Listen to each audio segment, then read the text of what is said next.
Hey everybody, this is Dan from WikiGameGuides.com, and this is the Zelda Skyward Sword walkthrough.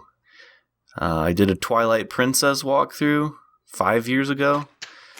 Back then, I went by Explicit D, so it's 5 years later, I'm still making walkthroughs, and this is awesome.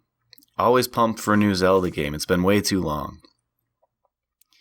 So you get a nice little note from Zelda, making sure you're up in time.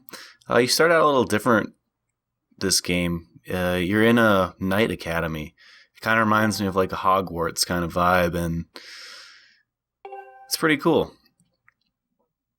So the main difference between this and Twilight Princess is the use of the motion controls for the Wii. So when you swing your sword, it's actually going to do a one-to-one representation of what you're doing in real life. So some enemies you're going to have to swipe, vertically, and some sideways. And that's really the main difference. Otherwise, this is a pretty standard Zelda game, and if you've played one before, you're going to know what to expect. So this first part of the game is very cutscene heavy, much more so than Twilight Princess was. So I won't be giving too much advice for this first part.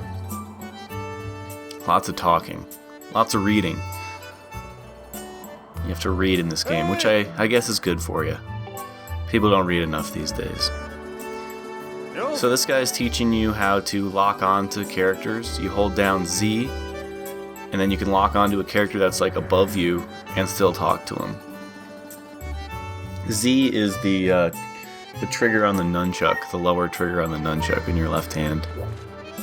So you gotta have the Motion Plus enabled for this.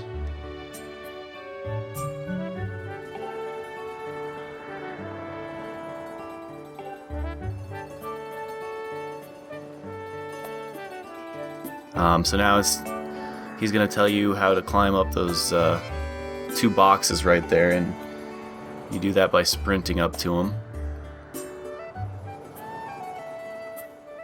So just press A to sprint.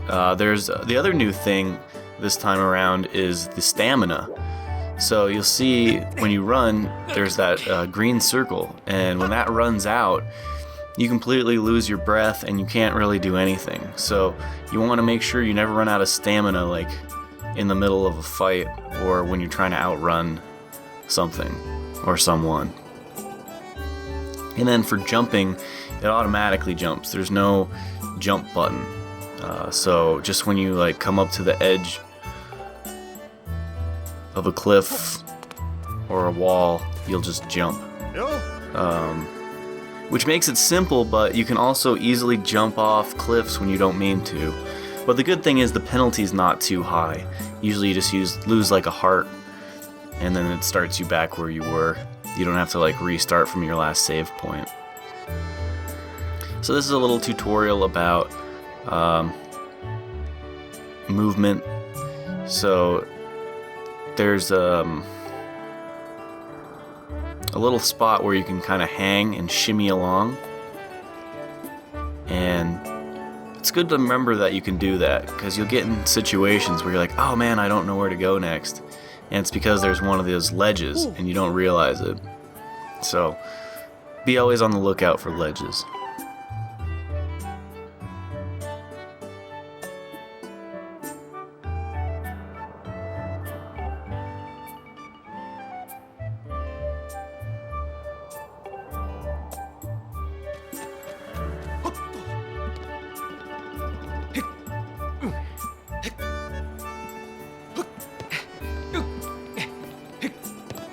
Alright, so once you shimmy your way over, just jump across here. Any time you see those leaves growing on the wall, that means it's a place where you can climb. And then right here we've got a box that you can push. The only annoying thing about the box is sometimes you'll be wanting to climb it and it's giving you the prompt to push. So what you can do is, once you've got it pushed in the right position, just hold the stick on the nunchuck towards the direction you want to go, and he'll just climb it automatically.